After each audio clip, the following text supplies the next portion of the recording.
కృపయను సమాధానమును మీకు కలుగునుగాక. ఆమేన్. దయచేసి కూర్చోండి.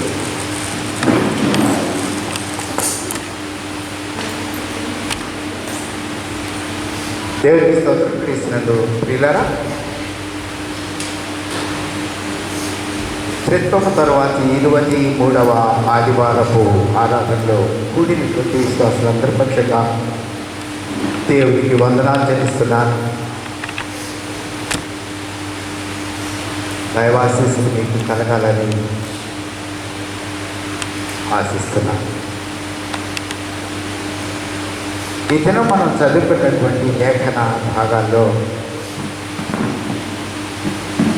మత్తయి సువార్త 22వ అధ్యాయం 15వ వచనం మొదలుకొని 22వ వచనం వరకు, ఫిలిప్పీలకు రాయబడిన పత్రిక 3వ అధ్యాయము 17వ వచనం మొదలుకొని 21వ వచనం వరకు, యెషయా గ్రంథం 32వ అధ్యాయం 1వ వచనం మొదలుకొని 8వ వచనం వరకు. ఇవి మన ఈ దినం కొరకు ఏర్పాటు చేయబడిన పరిశుద్ధ లేఖన భాగాలు. పరిశుద్ధ లేఖనం ఈ దినం అత్యంతమైన ఒక ప్రధానమైనటువంటి సత్యాన్ని పరిశుద్ధ సంఘానికి అందించడం కొరకు చేసిన ఏర్పాట్లు ఏంటి అని అంటే, ఈ రోజున ముఖ్యాంశం అతి ప్రధానమైనటువంటి క్రైస్తవ జీవిత విధానాన్ని కొరకైనటువంటి అంశం అదేంటి అంటే, భావ దారిద్ర్యం నుండి బయటికి రావడం. భావ దారిద్ర్యం అంటే దేని గురించి అయినా సరే ఆలోచన విధానంలో కుటిలమైనటువంటి విధానం కలిగి ఉండడం భావదారిద్ర్యం. చూచిన ప్రతిదీ అలాంటిదే. ఎందుకంటే ఆ ప్రపంచం మాత్రమే తెలిసినటువంటి వారు,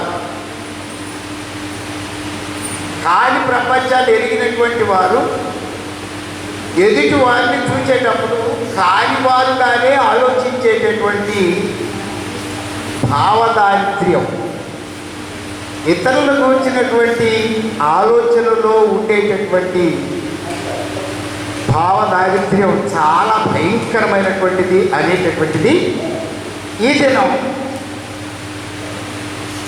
సాక్షాత్తు ప్రభు అయిన యేసయ్య రక్షకుడు మాట్లాడటం కొరకు వారి కొరకు పరిసయ్యులు వారి శిష్యుల్ని పంపించి ఒక ప్రశ్న అడగండి అని చెప్పేసి వారిని పంపించారు. వారిని మాత్రమే కాదు, వారి శిష్యులతో కూడా హేరోదీయులను కూడా వారితో కూడా పంపించారు. ఇక్కడ వెళ్ళిన వారు ఎవరు అని అంటే పరిసయ్యుల యొక్క శిష్యులు, హేరోదీయులు. వీరిరువురు కూడా ఇశ్రాయేలీలో ఈ ప్రత్యేకమైనటువంటి జనాంగా శాస్త్రులు, పరిసయ్యులు, సద్దూకయ్యులు, ఎస్సెలీయులు, జెలోతీయులు, హేరోదీయులు, these are all the sects of Jews. యూదులలో వీరు వంశకర్తలుగా ఉన్నటువంటి వారి పక్షంగా, అంత మాత్రమే కాదు, భావదారిద్ర్యానికి తాము లోపరుచుకున్నటువంటి భావం ఎరుగునటువంటి వారు ఒక్కొక్కరు ఒక్కొక్క గుంపుగా ఏర్పడినటువంటి విషయం. ఈ విషయాన్ని మనం గమనించినట్లయితే ప్రియులారా, వారు ఒకరినొకరు భేదించేటటువంటి వారు. అంతవరకు అపోస్తుల కార్యముల గ్రంథం 23వ అధ్యాయం మనం చూసినట్లయితే అక్కడ వారు ఒకరితో ఒకరు భేదించేవారు. 8వ వచనం, వారి సిద్ధాంత పరంగా వారు ఒకరినొకరు వేధించేటటువంటి వారు. సద్దుకయ్యులు పునరుత్థానము లేదనియు, సద్దూకయ్యులు పునరుత్థానము లేదనియు, దేవదూతలైనను ఆత్మయైనను లేదనియు చెప్పుదురు కానీ పరిసయ్యులు రెండును కలవని ఒప్పుకొందురు. భావ వ్యతిరేకత ఉంటే పర్లేదు, అంతవరకు భావోద్రేకమే ఉండకూడదు. వీళ్ళకి భావోద్రేకాలు ఎక్కువ.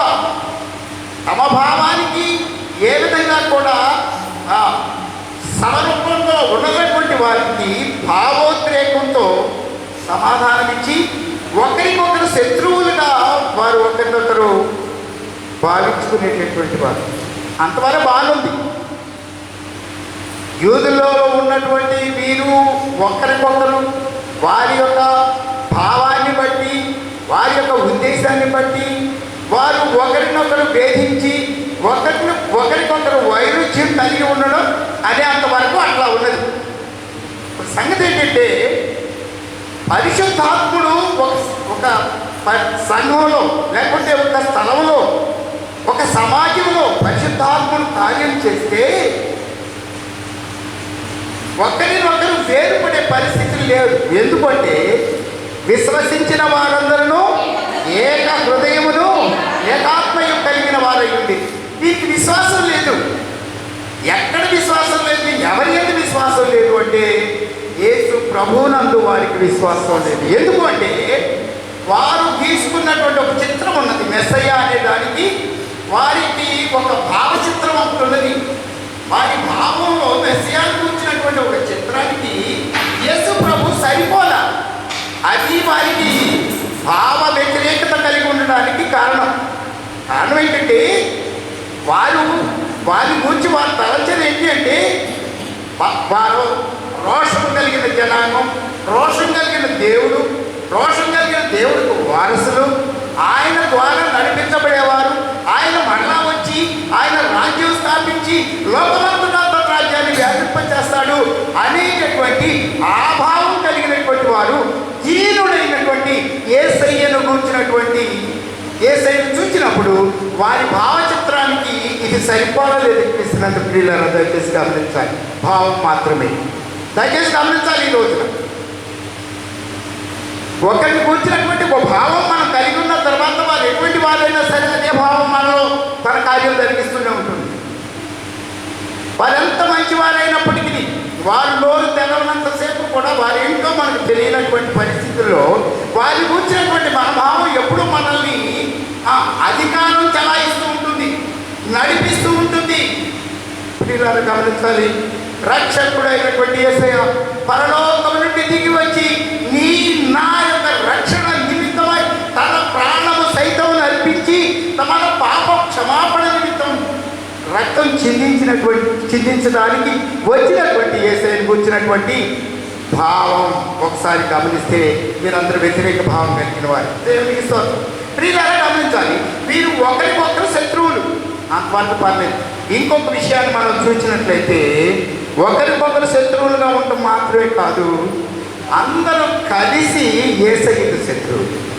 ఈ విషయం మార్కు సువార్త 3వ అధ్యాయం 6వ వచనం మనం గమనించినట్లయితే ఒకరికొకరు శత్రువులు తిరిగి యేసయ్యకు వీళ్ళందరూ కలిసి పరిసయ్యులు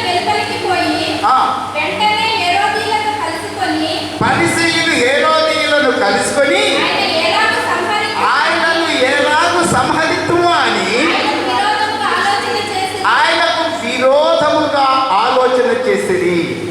యేసయ్యకి విరోధంగా మాత్రం కలిసిపోయారు వీళ్ళందరూ. వీరు ఒకరికొకరు శత్రువులు. నేను మీకు చాలాసార్లు చెప్పుంటాను. At the beginning of my ministry, నా సేవా జీవితం ప్రారంభించిన సమయంలో ఒక చిన్న సంఘానికి నేను సేవకునిగా పనిచేస్తూ ఉన్నాను. ఆ సంఘంలో 20 ఇళ్ళున్నాయి. ఆ 20 ఇళ్ళు ఉంటే 21 పార్టీలు ఉన్నాయి. ఇల్లు ఏంటండి 20, అక్కడున్న పార్టీలు ఏంటండి 21. ఇది ఎట్లా పాస్టర్ గారు ఒకరికొకరు పార్టీయే, ఎవరికి వాళ్ళే ఒక పార్టీ, అందరూ కలిసి పాస్టర్ గారికి వ్యతిరేకమైన పార్టీ. అది వాళ్ళ 21వ పార్టీ. ఇది నేను సత్యం చెప్తున్నాను. పాస్టర్ గారు అందరూ అనుకుంటారు పండుగ పెడదాం అంటారు, పండుగకి అందరూ ఇంత వేసుకుందాం అంటారు. ఎక్స్ ఒకటి అంటాడు, వై ఒకటి అంటాడు, జడ్ ఒకటి అంటాడు, ఆయన కాదంటాడు, ఈయన అవునంటాడు, వీళ్ళందరూ తలుచుకుంటారు. అంతా అయిపోయిన తర్వాత పాస్టర్ గారు దగ్గరికి వస్తారు. పాస్టర్ గారు మొన్న పోయిన వారం మీరు మధ్యాహ్నం పండుగ పెడదామన్నారా, బాగలేదు పాస్టర్ గారు, సాయంకాలం పెడదాం పాస్టర్ గారు అంటాడు ఒక ఆయన. కాదయ్యా, మధ్యాహ్నం అయితే కొంచెం వాక్యానికి టైం ఉంటుందయ్యా అని చెప్పేసి పాస్టర్ గారు అంటే, ఇంకొక ఆయన అంటాడు వాక్యం సంగతి పండుగ నాడు కూడా వాక్యం వెళ్ళి పాస్టర్ గారు, తర్వాత సంగతి ముందు చందాలు రావండి బాబు పాస్టర్ గారు అంటాడు ఒక్కొక్క ఆయన. ఒక్కొక్కరు ఒక్కొక్క పార్టీ, అందరూ కలిసి పాస్టర్ గారికి వ్యతిరేకమైన పార్టీ. ఏం చేయాలో అర్థం కాదు. వీళ్ళలో దయచేసి గమనించాలి, వీరు ఒకరికొకరు శత్రువులు, అందరూ కలిసి యేసయ్యకు శత్రువులు. ఆయనను ఎలాగో చంపుదుమా అని. దానికి కూడా కారణం ఉందండి, దానికి కూడా కారణం ఉందని చెప్పాను కదా నేను మీకు. వాళ్ళకు ఒక ఊహా చిత్రం ఒకటి ఉన్నది. మెస్సియా అనేటటువంటి దానికి వాళ్ళకి ఒక ఊహా చిత్రం ఉన్నది. ఆ చిత్రానికి సరిపోలా దీనుడైనటువంటి యేసయ్య.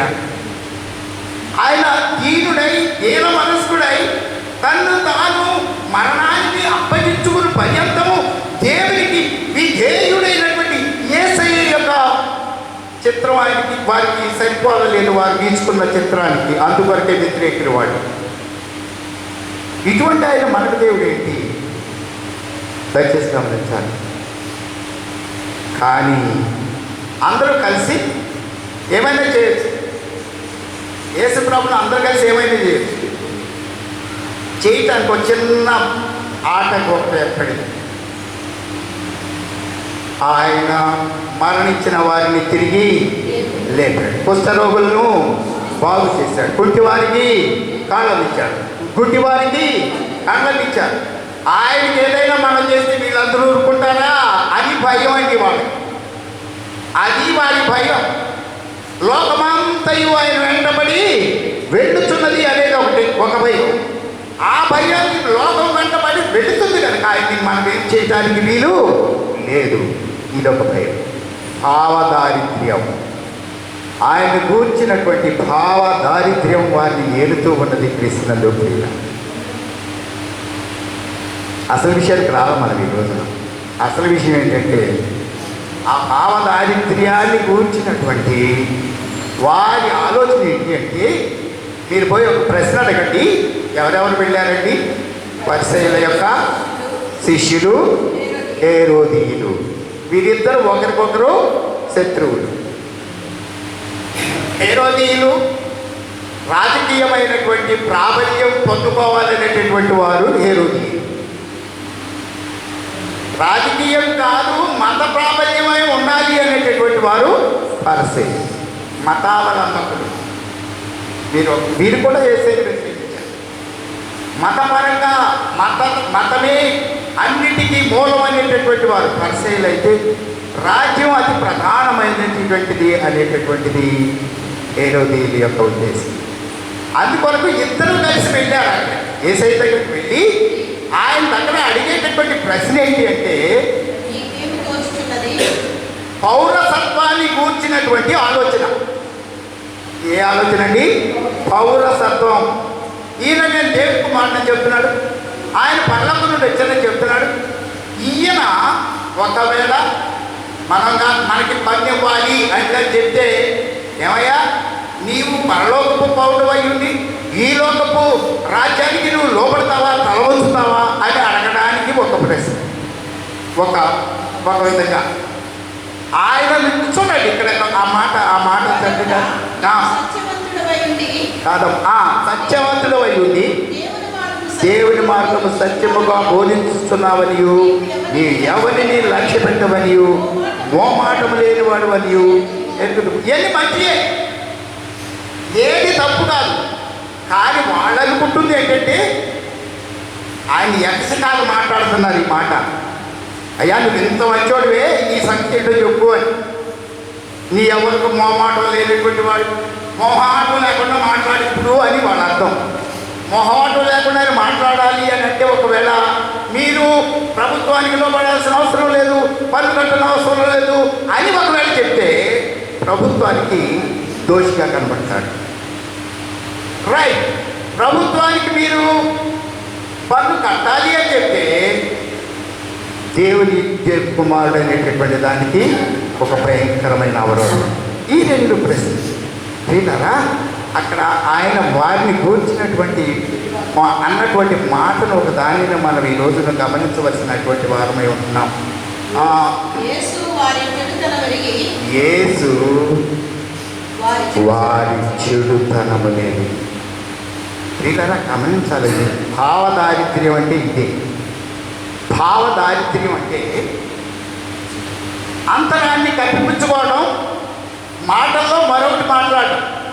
అంతరం ఒకటి, మాట మరొకటి.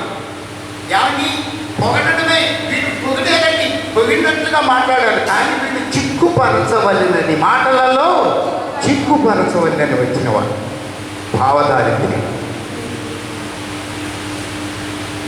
భావశుద్ధిను నచ్చి సంతోషావసరముల నిలువనీదే ఉన్న పాటున వచ్చుచున్నాను నీ పాద సన్నిధి కోరా. ఉన్న పాటును రాలా వీళ్ళు, లేని దాన్ని తీసుకుని వస్తున్నారు. ఈ ప్రశ్న అడగండి అని చెప్పి వారికి మరి పంపిస్తున్నారు. పంపించింది ఎవరండి? పరిసయ్యులు. పంపించింది వెళ్ళిన వారు ఎవరండి? వారి శిష్యులు. దయచేసి విషయం గమనించాలి. పంపించిన వారు పరిసయ్యులు, వెళ్ళిన వారు వారి యొక్క శిష్యులు. ఈ మాట అడగండి అని పంపించారు వాళ్ళు. దయచేసి దీన్ని ఏమంటారు అంటే ప్రీ ఆక్యుపైడ్ మెంటాలిటీస్ అంటారు. Pre occupied mentalities. నువ్వేమన్నా చెప్పు, నేను అనుకున్నదే నేను సమాధానం పొందాలి అని కొన్నిసార్లు విలేకరులు అడుగుతూ ఉంటారు. అటువంటి విలేకరులు విలేకరులాగా వెళ్ళారండి వీళ్ళు. ప్రియులారా దయచేసి గమనించాలి, మీరు జర్నలిజం దరిద్రపు జర్నలిజం, అభాగ్యమైనటువంటి జర్నలిజం అండి వీళ్ళు వెళ్ళి అడిగినటువంటి ప్రశ్న ఏ ప్రశ్న అంటే ఆయనను చిక్కుపరచవలనని అడిగినటువంటి ప్రశ్న. ఆ ప్రశ్నకి దయచేసి గమనించాలి. అటువంటి ప్రశ్న వేసిన తర్వాత వారికి వారి హృదయం ఎదిగినటువంటి యేసయ్య. కీర్తన గ్రంథం 139వ కీర్తన 1వ వచనం మనం చూసినట్లయితే, యెహోవా నేను కూర్చుంటా, నేను లేచుతా, నీవు ఎదిగి ఉన్నావు.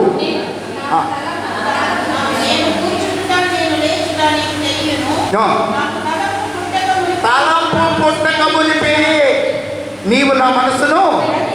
అటువంటి ఆయన దగ్గరికి పోయి నీళ్ళు ఏమండి పిల్లలు అప్పుడప్పుడు అండి కళ్ళు కూసుకుని నేను ఎక్కడుంటారో కనుక్కోండి, నేను ఎక్కడుంటారో కనుక్కోండి. వాళ్ళకి కనపడదు కానీ మనకెందుకు కనపడదు? వాళ్ళు కళ్ళు మూసుకుంటే మనకు కనపడదా? చిన్నపిల్లల లక్షణం ఇలా ఉంటుంది. కాబట్టి వాళ్ళే కళ్ళు మూసుకుంటారు. కళ్ళు మూసుకుని ఏమంటారు? నేను ఎక్కడున్నాను చెప్పండి. వీళ్ళని వాళ్ళ కళ్ళు కనపడవు కానీ చూసేవాళ్ళ కళ్ళు కనపడబట్టి పరమ తండ్రి అండి కన్నులు ఆయన చూచుచూ ఉన్నటువంటి దేవుడు. ఆయన దృష్టికి కనపడిన సృష్టమేది లేదు. He knows everything. Right from the depths of your heart. నీ హృదయాంతరాలలో ఉన్న లోతులను ఎరిగినటువంటి దేవుడు నీ దేవుడు. ఆయన దగ్గరకు పోయి వీళ్ళు మాట్లాడుతున్నారు. దయచేసి గమనించవచ్చు, ఎరుగినటువంటి జనాలు. అప్పుడు ఏమన్నారు అంటే, ప్రియులారా ఒక విషయాన్ని గమనించాలి. ఒక రోకను మీరు తీసుకొని రండి అంటారు చేశారు.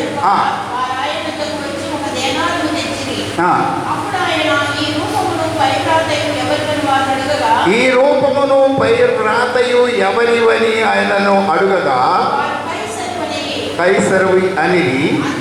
అందుకైన కైసరుకును దేవునికి ఇవ్వవలెను. కైసరికి ఇవ్వాల్సింది ఏంటండి? పన్ను. కైసరివి కైసరు. వాళ్ళ పన్ను ఎట్లా ఉంటుంది అంటే, ప్రియులారా 15 సంవత్సరాల మొదలుకొని 65 సంవత్సరాల వరకు ఉన్నటువంటి ప్రతి ఒక్కడు పన్ను చెల్లించాలి.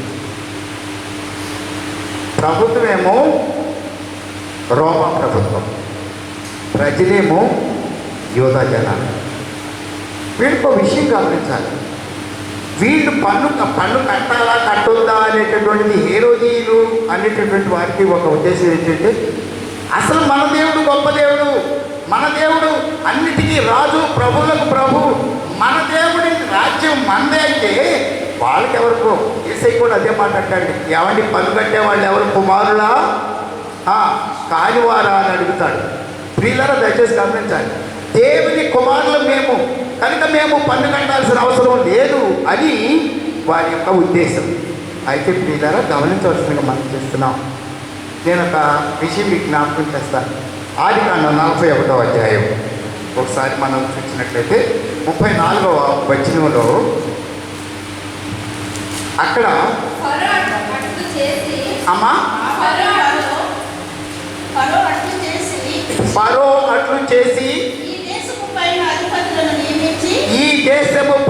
అధిపతులను నియమించి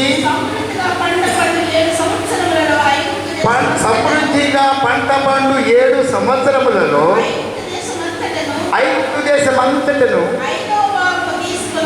5వ భాగము తీసుకొనవలెను. ఇలా గమనించాలి. ఇక్కడ ఒక విషయం నేను మీకు చెప్తున్నాను. ఎంత తీసుకోవాలండి? 5వ భాగం తీసుకోవాలి. ఎక్కడ తీసుకోవాలండి? ప్రజల దగ్గర నుండి రాజు తీసుకోవాలి. మీరు గమనించాలి.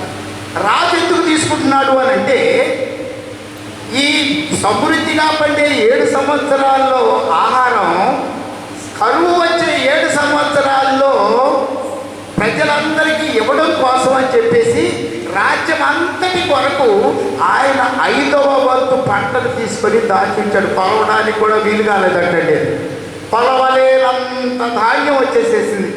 వీళ్ళగా గమనించాలి. అది ఎందుకు కొరకు అంటే, అందరి కోసం పనిచేయడానికి చాలా కష్టతరం అవుతుంది కనుక అందరి కోసం ఎవరో ఒకరు ఒక ప్రతినిధి అయి నిలబడి అందరి యొక్క మేలును చేయటమే ప్రభుత్వం అనేటటువంటి. ప్రభుత్వం ఎందుకు కావాలండి? ప్రభుత్వం ఎందుకు కావాలి? అందరి కొరకు ఎవరు ఒకరి కొరకు ఒకరు చేయడానికి వీలేదు కనుక అందరి కొరకు కొందరు చేయడానికి చేసేటటువంటి ప్రయత్నమే ప్రభుత్వం. అటువంటి ప్రభుత్వం ఏం చేసింది అంటే, ఆహారము ఉన్న సమయంలో దాన్ని దాచిపెట్టి తిరిగి ఆహారము లేనప్పుడు దాన్ని పంచిపెట్టడం కొరకు జనం చచ్చిపోకుండా చూడటం ప్రభుత్వం యొక్క లక్షణం. Welfare and development, these 2 are the things. ఏమండి, అభివృద్ధి చాలా ప్రధానమైనటువంటి విషయం. సంక్షేమము, అభివృద్ధి అనేటటువంటిది ప్రభుత్వం యొక్క ప్రత్యేకమైన అంశం. కనుక ప్రియులారా, మా ఆహారం లేక మరణించినట్లయితే ఆ రాజుకి చెడ్డ పేరు వస్తుంది కనుక ఆ రాజు సరి అయినటువంటి ఆలోచన చేయలేనటువంటి ఆలోచన. అయితే అక్కడ ఎవరున్నారండి? యోసేపు దేవునికి ఇష్టుడైనటువంటి యోసేపు ఉన్నాడు. అక్కడ దేవుని యొక్క ఆలోచన కలిగినటువంటి యోసేపు ఉన్నాడు. పరిశుద్ధుడైనటువంటి యోసేపు ఉన్నాడు అక్కడ. ఆ యోసేపు ఆయన రహస్యంలో సైతము పాపం ఎరుగినటువంటి యోసేపు ఉన్నాడు అక్కడ. ఆమేన్. కనుక క్రీస్తునాథ ప్రియులారా, ఒక మహోన్నతమైనటువంటి ఆలోచన, ప్రజలందరూ కాపాడబడవలసినటువంటి బాధ్యతని రాజు కలిగి ఉన్నాడు కనుక యోసేపు ఒక మంచి సలహాని ఇచ్చాడండి. ఏమని ఇచ్చాడండి? పండినటువంటి 7 సంవత్సరాల్లో 5వ వంతును తీసుకొని నీ వద్ద దాచిపెట్టు. ఏమంటే దయచేసి గమనించాలి. నేను ఇప్పుడు ఏ పుస్తకం అని చెప్పానండి మీకు? దేవుని స్తోత్రం. ఏ పుస్తకం అండి? ఆదికాండం. బైబిల్లో ఎన్నో పుస్తకం, పాత నిబంధనలు ఎన్నో పుస్తకం. ఇప్పుడు పాత నిబంధనలో చివరి పుస్తకానికి వెళ్దాం. ఏమంటే మలాకి గ్రంథానికి వెళ్దాం. మలాకి గ్రంథం 3వ అధ్యాయానికి వెళ్దాం. 10వ వచనం మనం చూసినట్లయితే, నా మందిరములో ఆహారం ఉండునట్టు 10వ భాగం అంతయు తెచ్చి నా మందిరపు నిధిలోనికి తీసుకొని రండి. ఏమంటే దయచేసి గమనించాలి. మనుషులు ఎంత ఇవ్వాలండి? ఐగుప్తులు ఎంత ఇవ్వాలండి? 5వ భాగము. ఈ ఒక్క విషయం చెప్తే చాలండి, నాకు అయిపోయినట్లే ఈరోజు ప్రసంగం అంతా. 5వ భాగం. ఎంత ఇవ్వాలండి? 5వ భాగం ఎవరికి ఇవ్వాలండి? రాజు గారికి ఇవ్వాలి. ఇప్పుడు మలాకి గ్రంథంలో ఎంత ఇవ్వాలండి? 10వ భాగం. అది ఎవరికి ఇవ్వాలండి?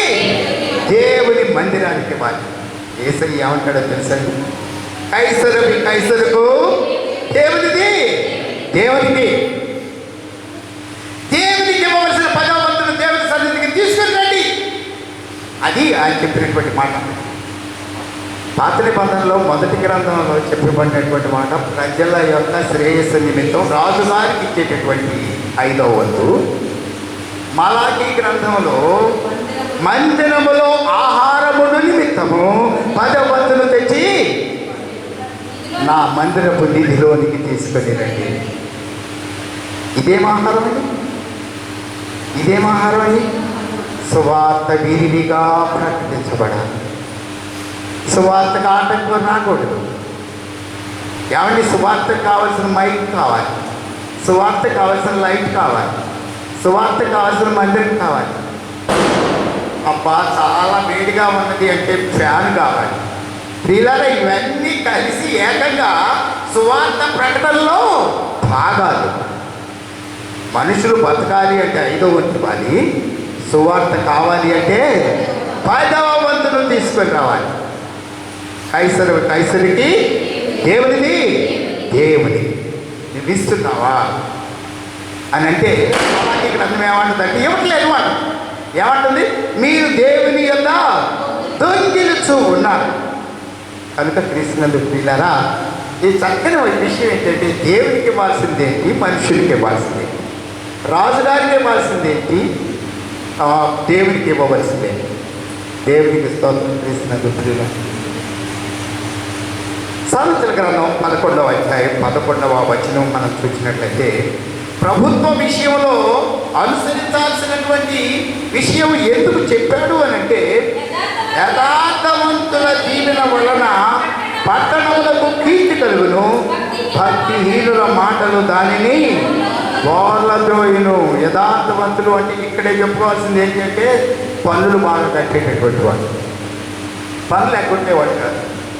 యాంటి పన్నులు ఎగ్గొడితే ఎట్లుంటుందంటే చాలా భయంకరంగా ఉంటుందండి. రాత్రి నేను ఒక వార్త చూస్తానండి. ఒక రాజకీయ నాయకులు, ప్రభుత్వాధిపతి అయినటువంటి ఒక ఆయన పన్నుల్లో 50% రాయితీ ఇస్తాను అని చెప్పేసి ప్రకటన చేశాడు. వావ్ అనుకున్నాను. దేవునికి స్తోత్రం. ప్రియులారా, అయితే ఇక్కడ మీరు ఒక విషయాన్ని గమనించాలి. యథార్థవంతుల వల్ల ఏమవుతుందండి? పట్టణమునకు కీర్తి కలుగుతుంది. పన్నులు ఎక్కడ ఉంటుంది? ఎవరు ఎక్కడ ఎగ్గొడుతుందండి? పన్ను సమయానికి పన్ను కట్టేసి రాయితీలు కూడా ఇస్తారండి. పన్ను కట్టేది దేవునికి స్తోత్రం. ఇది ఈ లోకంలో ఉన్నంతకాలం. మనం ఇప్పుడు ఇంకొక విషయాన్ని మీకు అర్థం చేస్తాను. ఫిలిప్పీలకు రాయబడిన పత్రిక, ఈరోజు మన పత్రిక పాఠ్యభాగం ఫిలిప్పీలకు రాయబడిన పత్రిక 3వ అధ్యాయం. కాదమ్మా కాదులే, 20వ వచనంలో మన పౌరసత్వము పరలోకములో ఉన్నది. Dual citizenship. Hours is the dual citizenship. మనం ఇక్కడ పౌరులమే, ఇది దాటిన తర్వాత అక్కడ కూడా పౌరులమే. కనుక కైసరువి కైసరుకు, దేవునిది దేవుని. ప్రియులారా, యేసయ్య ఎంత జ్ఞాని అంటే అనంత జ్ఞాని. ఆయన ఈ లోకానికి వచ్చినప్పుడు ఆయన అసలు ఇంకో సంగతి చెప్పినా, ఆయన చేసేటప్పుడు ఎట్లా చేశాడంటే, ఆది అందు దేవుడు ఏమిటండి? ఆకాశం ఉందా, భూమి ఉందా? చెప్పండి. భూమి ఆకాశములను సృష్టి కూడా అది అట్లాగే అవుతుంది. మీరు తర్వాత చదువుకోండి. భూమిని ఆకాశం, భూమి లేకుండా ఆకాశం లేదు, ఆకాశం లేకుండా ఎందుకు పాస్గారా మాట్లాడతారా? ఎందుకంటారా? యాకోబు పత్రిక 5వ అధ్యాయం 17వ వచనం ఒకసారి చూడండి. ఏలియా మన వంటి స్వభావం గల మనుష్యుడే వర్షింపకుండునట్లు ఆసక్తితో ప్రార్థన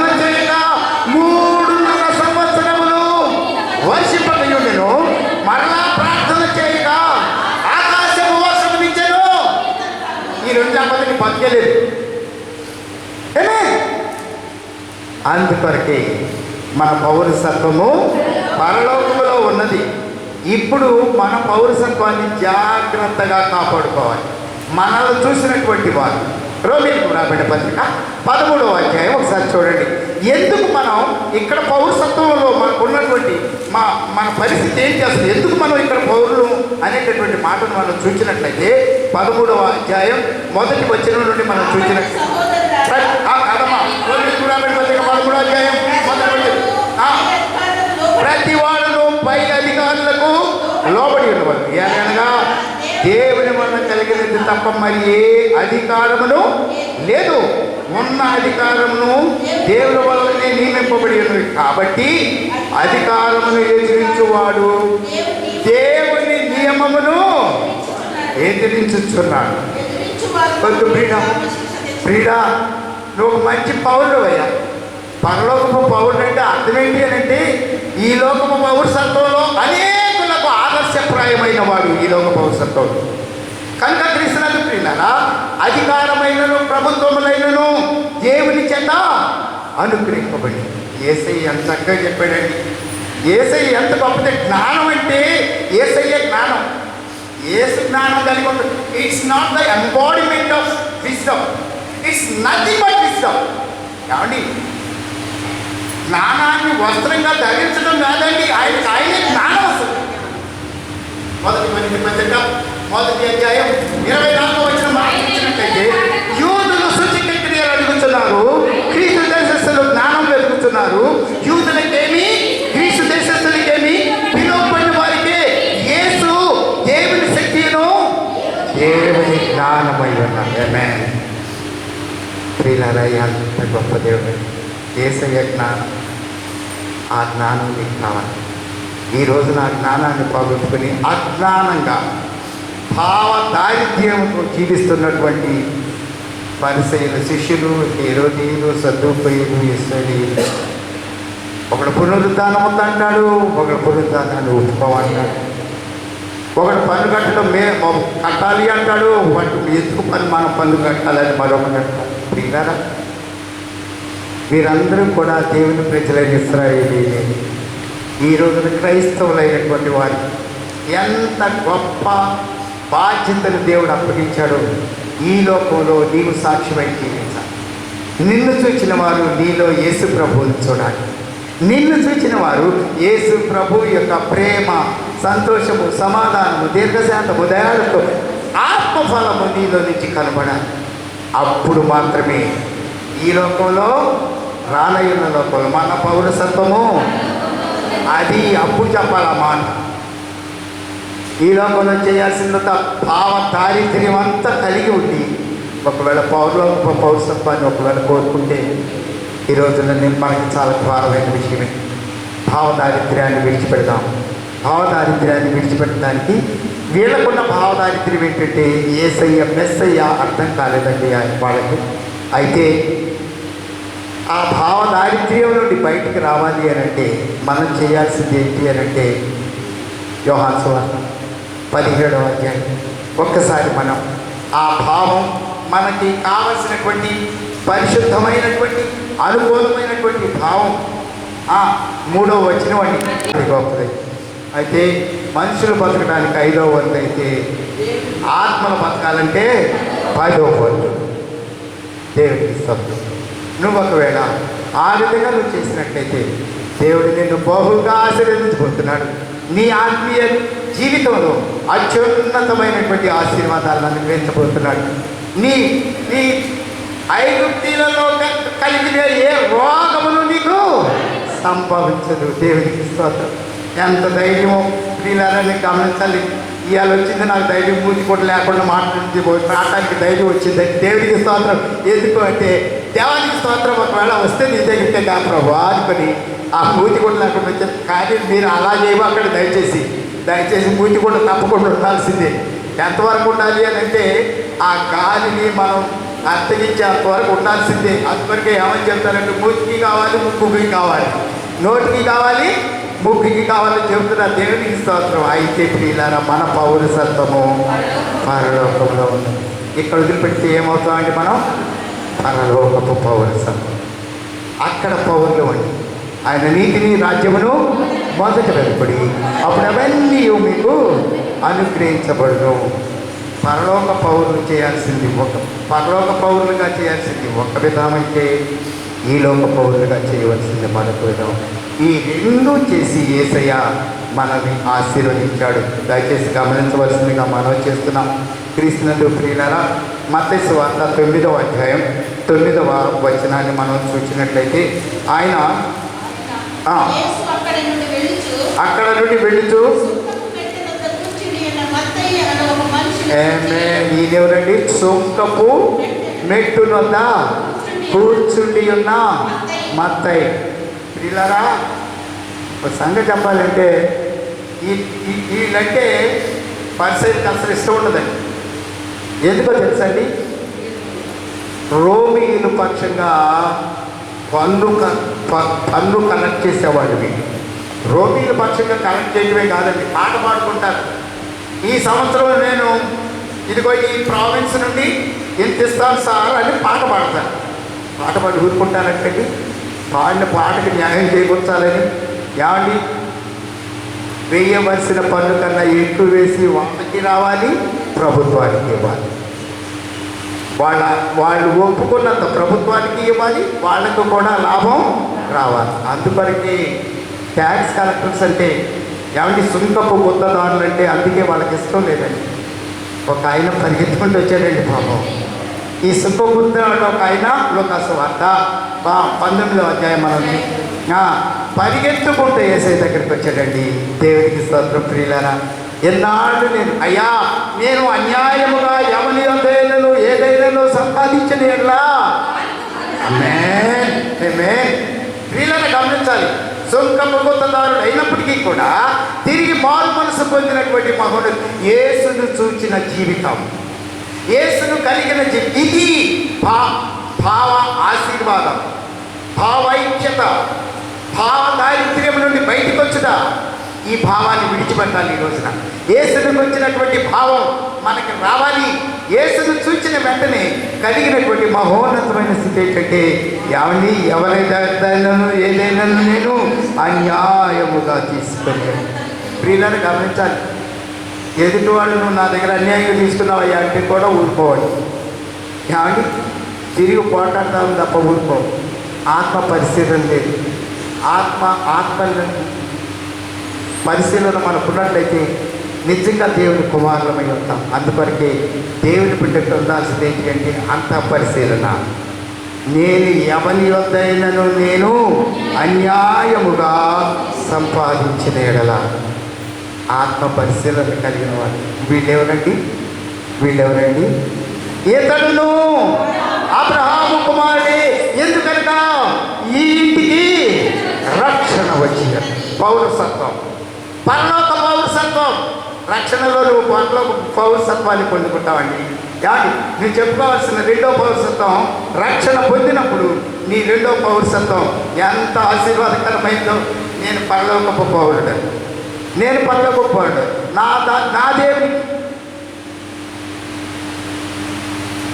కైసరికి ఇవ్వవలసింది కైసరికి ఇస్తాను, దేవునికి ఇవ్వవలసింది దేవునికి ఇస్తాను.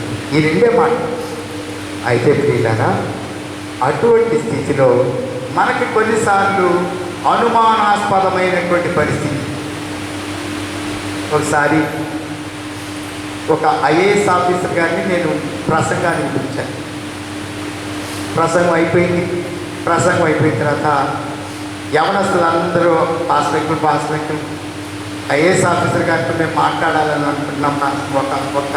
ఒక్కసారి మాకు ఏర్పాటు చేయండి పాస్పెక్టులు అని అడిగాను. నేను ఆయన రిక్వెస్ట్ చేశాను, అయ్యా ప్రేయర్ అయిపోయిన తర్వాత యవనస్తులతో మీరు కొంచెంసేపు కూర్చోవాలని వాళ్ళు రిక్వెస్ట్ చేస్తున్నారు. అయ్యా తప్పకుండా పాస్టర్ గారు, దానికి ఏమో తప్పకుండా అని చెప్పేసి ఆయన వారితో ఇంటర్వ్యూ ఇచ్చేటప్పుడు ఒకసారి వారు ఓ మాట అడిగారు, ఏమండి అర్జెంటుగా ఎవరి మీద అయినా సరే లాఠీ చార్జ్ చేయాల్సినటువంటి పరిస్థితి ఏర్పడినప్పుడు మీ దగ్గర నుంచే ఆర్డర్ ఇవ్వాలి కదా, ఒక క్రైస్తవుడిగా మీరు దానికి ఒప్పుకుంటారా అని అడిగారు. ఆయన ఏమన్నాడో తెలుసండి? ప్రియులారా, దయచేసి గమనించవలసిందిగా మనం చేస్తున్నాను. మొట్టమొదటి నేను ప్రార్థన చేస్తాను, ఆ తర్వాత దేవుడు ఏం చెబితే అదే చేస్తాను. అదే చేశాను. ఆ లాఠీ చార్జ్ జరగకుండా ఆపేశాడు దేవుడు. వారిలో మారు మనసు తెచ్చాడు. నిజంగా ఆయన చెప్పినప్పుడు నాకు అనిపించింది, దేవానికి మన పౌరసత్వము పరలోకములో దేనికి స్తోత్రం. ఇది నేను సజీవ సాక్షిగా నేను చెప్తున్నాను ఈ రోజున.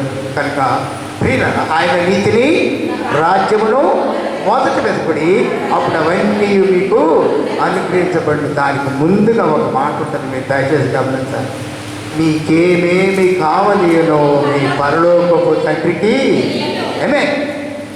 పరలోక పౌరుడా, ఈరోజు నీకున్న ఎష్యూరెన్స్ ఏంటంటే, what ever you need to have, నీ అవసరత ఏంటో నీ దేవునికి తెలుసు. నీ అవసరతలు ఏంటో నీ దేవునికి తెలుసు. మాట్లాడే దేవుడు, నిన్ను బలపరిచే దేవుడు, కావలసిన ప్రతి దాన్ని అనుగ్రహించే దేవుడు. కనుక మన పౌరసత్వము పరలోకములో ఉన్నది. కావాలి అంటే, ఆ పౌరులుగా కావాలి అంటే, పరిశుద్ధుడైన పౌరులు ఏమంటాడో తెలుసండి? మీరు నన్ను పోలి నడుచుకొనుడి. ఎవరండి? మీరు. చూడండి, ఫిలిప్పీయులకు రాబడిన పత్రిక 3వ అధ్యాయం. సహోదరులారా, మీరు నన్ను పోలి నడుచుకొనుడి. ఎందుకో తెలుసండి? నేను యేసయ్యను పోలి నడుచుకుంటున్నాను. మీరు నన్ను పోలి నడుచుకోండి. దేవుని ఇస్తాం. ప్రియ విశ్వాసులారా, ఈ రోజున పరిశుద్ధ పరిచర్య మీ మధ్య జరిగించేటటువంటి నిసేవకులైనటువంటి వారి పక్షంగా ఒక్కసారి ఆ యొక్క ప్రవర్తన యొక్క ఆశీర్వాదాలను గమనిస్తూ ముందుకు కొనసాగినట్లయితే మీరు నన్ను పోలి నడుచుకోండి. ఆ తర్వాత చదవమా. మేము మీకు మాదిరి అయి ఉన్న ప్రకారం. ఏమంటే గొప్ప మేము మీకు మాదిరి అయి ఉన్న ప్రకారం. నువ్వు తమలపాకుతో అంటే నేను తలుపు చెక్కతో ఇంటానని ఒక సాగుతాడు. నేను ఊరుకుంటానా? ఏంటి పాస్ అయితే మాత్రం ఏంటంటే నువ్వు అంటే నేను ఊరుకుంటాను అంటే మాత్రం నువ్వు తమలపాకుతో అంటే నేను తలుపు చెక్కతో ఇంటంట. అంత తేలికుండా కాదు. పిల్లల దయచేసి కాబట్టి మేము మాదిరి అయి ఉన్నట్లుగా మమ్మును పోలి మీరు. ఎవరండి మీరు? చెప్పాలి మాట. ఈరోజు రెండు విషయాలు. ఒకటేమో ఈలోక పౌరసత్వం, రెండోదేమో పరలోక పౌరసత్వం. పరలోక పౌరులు ఎట్లుండాలండి? మాదిరిగా. మీరు నన్ను పోలి నడుచుకోండి. నేను యేసును మాదిరిగా తీసుకున్నాను, మీరు నన్ను మాదిరిగా తీసుకోండి. నేను యేసుని వెంబడిస్తున్నాను, మీరు నన్ను వెంబడించండి. మేము మీకు మాదిరి అయి ఉన్నట్లుగా మీరు ఏమై ఉండాలండి? ఇతరులకు మాదిరి అయి ఉండాలి. దేవుడికి స్తోత్రం. ఈరోజండి గని, ఆత్మీయ గనిని దేవుడు ఓపెన్ చేస్తున్నాడు మనకి. ఈ గనిని మనం అనుసరించినట్లయితే ఎంత భాగ్యమో. ఒక్క విషయం, హెబ్రీయులకు రాబడిన పత్రిక 12వ అధ్యాయం 7వ వచనం ఒకసారి మనం చూసినట్లయితే అంత తేలికైన విషయం కాదండి. పరలోకపు పౌరసత్వాన్ని కొనసాగించడం, శిక్షా ఫలమును పొందుటకై మీరు సహించుచున్నారు. దేవుడు మిమ్మును కుమారులుగా చూస్తున్నాడు. ఒకటి ఏంటంటే, ఏమండి? పరలోకానికి రాజువరండి, పరలోకం తండ్రి. ఏమండి? ఆయన కుమారులు అయితే మనం ఏమవుతామండి? పరలోకపు పౌరులం. అది శిక్షను మీరు అనుసరించి శిక్షా ఫలము పొందుటకై మీరు. ప్రియులారా, అంత తేలికైన విషయం కాదండి. The Christian life is not at all easy thing. But after that ఏమండి? వేళ్ళు చేతుగా ఉంటాయేమో కానీ పండ్లు తీయగా ఉంటాయి. దేవునికి స్తోత్రం. వేళ్ళు చేతుగా ఉన్నా పండ్లు తీయగా ఉంటాయండి. ఈ ప్రియులారా, మనం కష్టములు అనుభవించి ఈ లోకంలో ప్రభువు కొరకు జీవించినట్లయితే పరలోకపు పౌరసత్వం మనకు కలిగి ఉంటాము. ఈ విషయాన్ని దయచేసి గమనించవలసిందిగా మనం చేస్తున్నాం. పరలోకపు పౌరసత్వాన్ని దేవుడు మనకి అనుగ్రహిస్తాడు. చివరిగా నేను రెండు మాటలు చెప్పి నేను ముగించేస్తాను. లూకా సువార్త 9వ అధ్యాయం 23వ వచనం. పరలోకపు పౌరసత్వానికి మనకు ఉండాల్సిన రెండు విషయాలు ఏంటి అంటే, ఒకటి ఏంటంటే అందరు పెట్టాను. ఎవడైనను నన్ను వెంబడింపగోరిన ఎవడైనను నన్ను వెంబడింపగోరిన యెడల తన్ను తాను ఉపేక్షించుకొని తన్ను తాను ఉపేక్షించుకొని ప్రతి దినము తన సిలువనెత్తుకొని ఆమేన్. ప్రతి దినము తన శిలువ మీరు శిక్షాఫలమును అనుభవించుటకు వచ్చి ఉన్నారు. తన శిలువనెత్తుకొని నన్ను ప్రియులారా, ప్రియ క్రైస్తవులారా, నిజంగా శిలువను మోయాల్సిన భారం మన అందరి మీద ఉన్నది. అయితే ఉపేక్ష చాలా తన్ను తాను ఉపేక్షించుకొని నంబర్ 1 ఏం చేయాలండి? ఉపేక్ష. ఇప్పుడు మనం చెప్పుకున్నది ఉపేక్ష. నేను రెండో విషయం చెప్తున్నాను. మత్తయి సువార్త 6వ అధ్యాయం 33వ వచనంలో అపేక్ష. ఈ రెండే విషయం.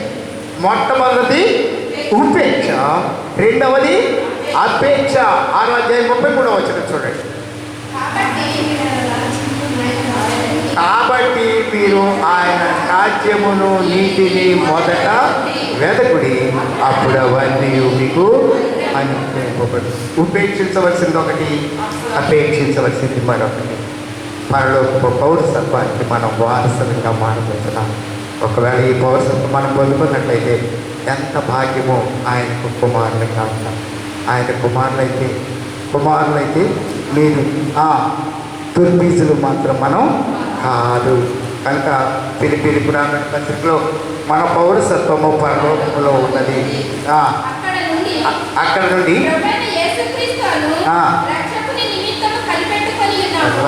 ప్రభు అయిన యేసు క్రీస్తు అను రక్షకుని నిమిత్తము ఏం పెట్టుకుని ఉన్నామండి?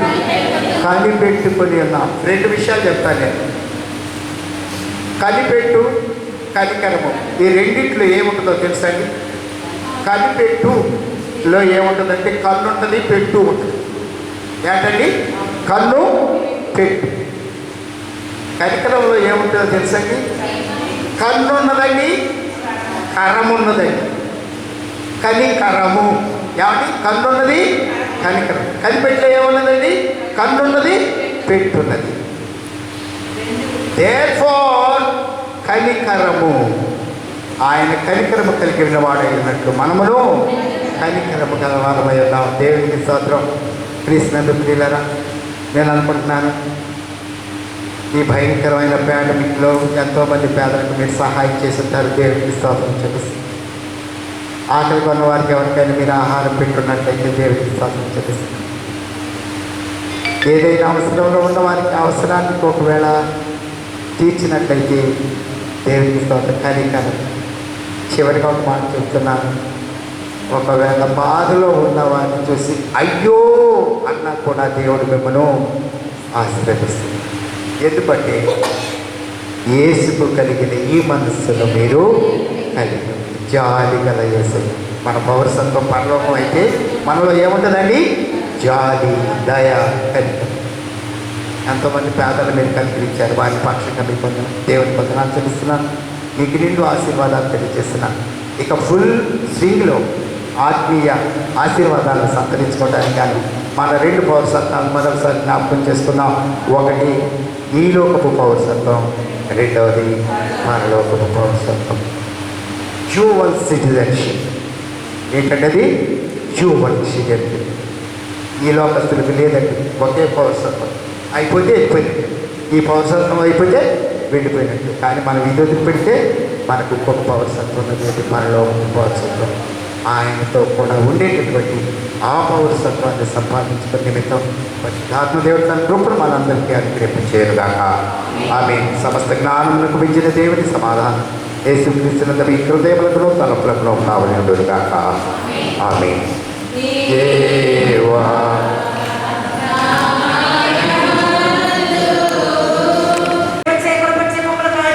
సంరక్షించి ఆలయ ప్రవేశం జరిగింపచేసిన ఆయన మీ నామమును స్తుతించి కీర్తించి ఘనపరిచి కొనియాడి మీరే కొంత సరిచేర్చబడిన వారమై మా గృహాలకు తిరిగి వెళుచుండగా సమాధానంతో మమ్మల్ని నడిపింపచేయమని విజ్ఞాపన చేస్తున్నాం. అద్భుతాలు చేయదేవా, ఆశ్చర్యకార్యాలు కనపరిచే మా గొప్ప దేవా, అడిగిన దానికన్నా ఊహించిన దానికన్నా అధికముగా ఇచ్చేదేవా మీకు స్తోత్రాలు చెల్లిస్తున్నాం. ఏకదినంలో మాకు కావాల్సినటువంటి ప్రతి అవసరం తీరుస్తుంటే మమ్మల్ని ముందు నడిపింప చేయమని విజ్ఞాపన చేస్తున్నాం. కూడి వచ్చిన విశ్వాసాంతర పక్షంగా మీకు వందనాలు చెల్లిస్తున్నాం. రాలేబడి వారి వల్ల విజ్ఞాపన చేస్తున్నాం.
దీర్ఘకాల వ్యాధులతో బాధపడుతున్నా బిడ్డల వల్ల విజ్ఞాపనం చేస్తున్నాం.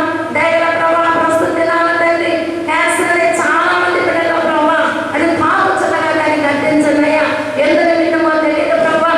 చిన్నవారు మొదలుపడి వృద్ధుల వరకు కూడా ప్రభావ ఆ యొక్క తండ్రి బలహీనతో ఎంతో మంది బిడ్డలు బాధపడుతున్నారు అయ్యా. మా సంఘ బిడ్డ తండ్రి నాయన విజయలక్ష్మి గారి పక్షంగా తన తండ్రి కోటేశ్వర పక్షంగా అదేవిధంగా మీనా ప్రభావ తండ్రి నాయన ఏతులు బాబు తండ్రి అనేక మంది బిడ్డల పక్షంగా విజ్ఞాపనం చేస్తున్నాం. నీవు నాకు మొదలుపెట్టము, నేను ఎప్పుడు ఇస్తానని చెప్పి ఉన్నారు. మనం ఆలకించేదేవా, ప్రార్థన ప్రత్యుత్తరం ఇచ్చేదేవా మీకు వందనాలు చెల్లించుకొచ్చుంటున్నాం అయ్యా. మాలో ఉన్న చీకటి అంధకారాన్ని తొలగించిన దేవా మీకు స్తోత్రాలు చెల్లిస్తున్నాం. ఎందుకంటే ప్రభా మా భావాలు మంచి ఉన్నావు, మా ఉద్దేశాలు మంచి ఉన్నావు, మా ఆలోచన మంచి ఉన్నావు, స్వార్థపూర్తమైన ప్రభా నిస్వార్థమైన జీవితం జీవించడము మీరు మాకు నేర్పించండి అయ్యా. మీకు వందనాలు చెల్లించుకుంటున్నాం. అసలు దేశంగా నామంచరాలతో కూడినది మానవ జీవితం అటు వాటిని దూరం చేసి ప్రేమ సంతోషంతో జీవితం చేయగా ప్రభావం గ్రహించమని విజ్ఞాపనం చేస్తున్నాం. దైవ ప్రభు ఎంతమంది పిల్లలైతే ఆశలు కూడా అడ్డుపడినారు వారికి మరొకసారి అవకాశం దయచేయమని విజ్ఞాపనం చేస్తున్నాం. మిస్సదేవారి సంఘాన్ని బలపరచడం మీ వైపు చూస్తూ గుప్పిడి ప్రతి బిడ్డ కొరక మీకు వందనాలు. చాచిన చేతులు చూస్తున్న దేవా మీకు వందనాలు చెల్లిస్తున్నాం. మా ప్రభావం కనిపెట్టడంలో తండ్రి ఎవరైతే ఎదురు చూస్తారో వారికి పెట్టే విధానంలో కనిపెట్టడానికి జీవించడంలో ప్రభా ఎవరికైతే ప్రభా ఆపదలు ఉన్నారో వారికి చేయించవలసినటువంటి భావాన్ని మేము గ్రహించుకున్న వారమై తండ్రి కేవలం మాటలతో కాక క్రియలు కలిగిన వారమై జీవించడం మాకు నేర్పించమని విజ్ఞాపన చేస్తున్నాం. దైవ ప్రభా ప్రేమ కలిగిన మా తండ్రి భయంకరమైన దినాల్లో మేము ఉంటున్నాం. అయినప్పుడు వారు సాధారణ మా పైన అధికారం లేకుండా అభివృద్ధికి సంబంధించిన ఏ కీడు వంత లేకుండా క్షేమకరమైన చట్టం భద్రపరుస్తున్నాం దేవా మీకు వందనాలు చెల్లిస్తున్నాం. యోసేపు యొక్క నాయకత్వంలో ప్రభా ప్రజల కలగబోయేటువంటి కరువును ప్రభా కాపాడు 5వ వంతు తీసుకుని ఉన్నారు. అవును ప్రభా తండ్రి మీ మందిరంలో ప్రభా తండ్రి పరిపూర్ణమైన ఆహారం ఉన్నట్లుగా మేము మీకు 10వ వంతు చెల్లించడానికి సహాయం చేయమని విజ్ఞాపన చేస్తున్నాం. మా హృదయాన్ని మీకు సమర్పించాలయ్యా. మమ్మల్ని సజీవంగా మీకు సమర్పించుకోవాలయ్యా. మాకు ధర్మ కాదు ప్రభా మాలో ఉన్నటువంటి తండ్రి పరిపూర్ణమైన హృదయ సమర్పణ తండ్రి ధర్మకర్మలైపోతుంది కానీ మేము మీ పట్ల చేసే గొప్ప కార్యాలు ప్రభా తరతరాలు నిలబడుతుంటున్నాయి. అట్టి గొప్ప కార్యాలు చేసే విశ్వాస కుటుంబాలుగా ప్రతి కుటుంబాన్ని దీవించండి. ప్రతి కుటుంబంలో ప్రేమ శాంతి నెమ్మదిని దయచేయండి. అశాంతిని తొలగించండి అయ్యా. హృదయపూర్వకంగా తండ్రి సంతోషంగా జీవించిన గొప్పలకు సహాయం చేయమని ప్రార్థిస్తున్నాం. మేము ప్రతి చిన్న విషయానికి తండ్రి కురిగిపోతుంటాం, నలిగిపోతుంటాం ప్రభా, నచ్చుకుంటూ ఉంటాం కానీ ప్రభా మీ వైపు చూస్తే అన్నింటి కూడా ఎదిరించి పోరాడుతుంటాం. అయితే ఒక పాపని స్థితిని ప్రతి బిడ్డకి దయచేయమని విజ్ఞాపన చేస్తున్నాం. ప్రత్యేకంగా తండ్రి నైనా రెండవ పక్షంగా మరొక పక్షంగా కూడా మీ ప్రణాళికలు బయలుపరచమని ప్రార్థిస్తున్నాం. బిడ్డల యొక్క హృదయ వాంఛ నెరవేర్చండి అయ్యా. మా సంఘ బిడ్డ చాలా మంది సుదూర ప్రాంతాల్లో వారు అనుభవించిన ఉద్యోగాల కుటుంబ జీవితాల్లో ఉంటున్న వారికి చేయడం అనుగ్రహించమని విజ్ఞాపన చేస్తున్నాం. ప్రపంచవ్యాప్తంగా ప్రబలపడిన వైరస్ను మీద చిత్రంలో కట్టివేస్తున్నాగా సమాధానకరంగా సంతోషంగా మేము సాగిపోవడానికి సహాయం చేయమని మరొకసారిగా తండ్రి మా యొక్క దారిద్రత ఏమైనదో మేము దాన్ని తెలుసుకున్న వారమై దాన్ని విడిచిపెట్టి ధనాన్ని మాకు ప్రయాసపట్టుకుని మీరు మాకు నేర్పించాలని ఆయన. ఎందుకంటే యెహోవా యందు భయభక్తులు గల వారికి సమృద్ధి సంతృప్తి సంతోషం అనుగ్రహించే దేవుడు. కాబట్టి మీరు భయము భక్తి విశ్వాసం కలిగిన వారమై ఎక్కడికి చేలో జీవించిన కృప ప్రసాదించమని సమస్త జ్ఞానాన్ని మించిన మీ సమాధానం మా హృదయానికి తలపూడ కావడం నుంచి పైన చేయమని క్రీస్తు పేరు వేడుకొచ్చున్నాము తండ్రి. ఆమేన్. పరలోకమందున్న మా తండ్రి నామం పరిశుద్ధపరచబడును. నీ రాజ్యం వచ్చును. నీ చిత్తం పరలోకమందు నెరవేర్చున్నట్టు భూమి యందును నెరవేరును. మా ఆహారాన్ని మాకు దయచేయి. మా యొక్క చేసిన వారిని కీర్తన ప్రకారం మమ్మల్ని శోధనలో ప్రవేశించుటకు తప్పి వాక్య మోసము మా నిరంతరం నీవే. ఆమేన్. మన తండ్రి అయిన దేవుని యొక్క ప్రేమ మన ప్రభువు రక్షకుడైన యేసుక్రీస్తు పరిశుద్ధాత్మ యొక్క సదా మనతోడే పరలోక పౌరులుగా మనం ఆశ్రయింపచేయుగాక. ఆమేన్.